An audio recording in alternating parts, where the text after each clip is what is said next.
Hey guys, I'm sorry that it has been so long since I posted a video.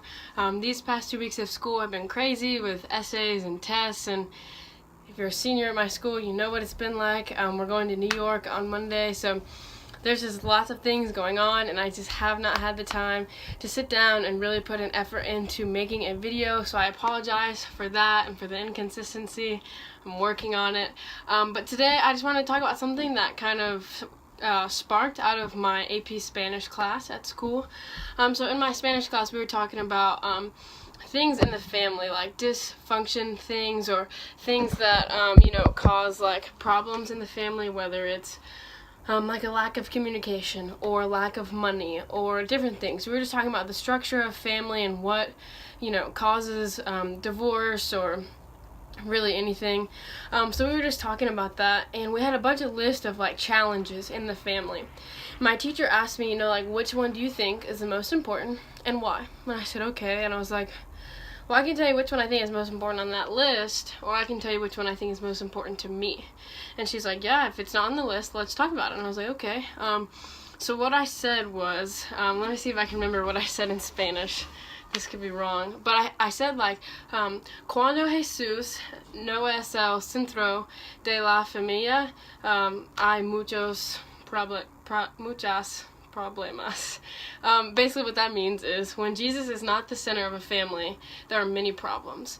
And I have seen that in many families. There's been, times in my family where Jesus was not the center of something that happened, and because of that somebody got hurt, or, because whatever it is, some things can happen, between Christians, and, you just did not go at it in a Christian or a Jesus-y way.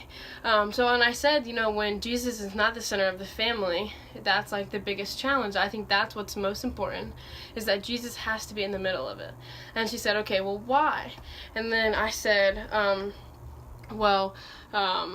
Jesús, si tú no sabes el amor de Jesús, tú no puedes amar otras personas. The Spanish might be really bad. If my Spanish teacher is watching this, I am sorry. But what I just said was, when you don't know the love of Jesus, you can't love other people.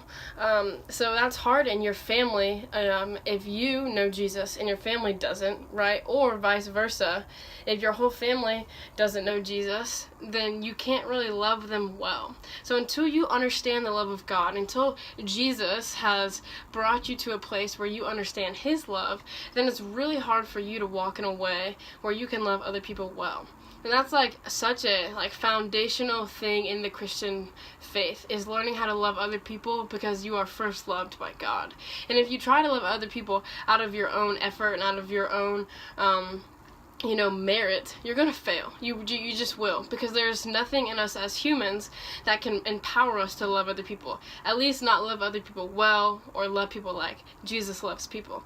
But when we walk in Jesus' strength, and when we walk from a place of knowing God's love for us, then we are able to love other people. And really, it's not our love that we're giving, it's God's love. So because we've experienced God's love, we're giving His love to other people.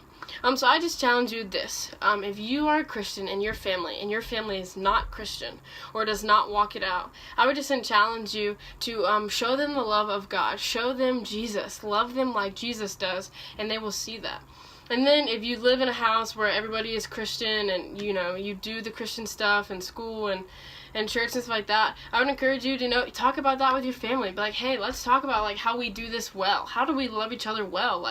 You can celebrate that your family does do that. That you can sit down and maybe start devotions with your family and be like, hey, I just want us to walk in this Christian life together, and you're gonna mess up. So don't be hard on yourself if you're like, what, I'm gonna show my family the love of Jesus, and I'm gonna try to walk in that, and then you fail, and they tell you you're being disrespectful, or you didn't obey people, or whatever it is, there's many things that we could do to get in trouble with our parents, but you know, just apologize and be like, okay, you know what, you were right. You know, just be humble and be like, you definitely were right, like, I want to do better, I'm sorry, I want to love you the way that Jesus loves you, and I want to honor you.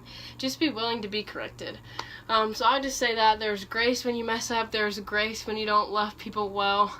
You know, we all mess up, we all do it, we all disrespect our parents, but I would say that that is something that is so key to a family working, to relationships working, to any of it, is just to have Jesus at the center of a marriage, at the center of a relationship between sisters, between boyfriend and girlfriend, whatever it is. Jesus should be the center. So I would challenge you to look for that, to be aware of that, and try to make Jesus the center of whatever you do in your family, in relationships, any of the things that you do. So if my Spanish was terrible, I am sorry. I'm an AP, so I should be amazing at it.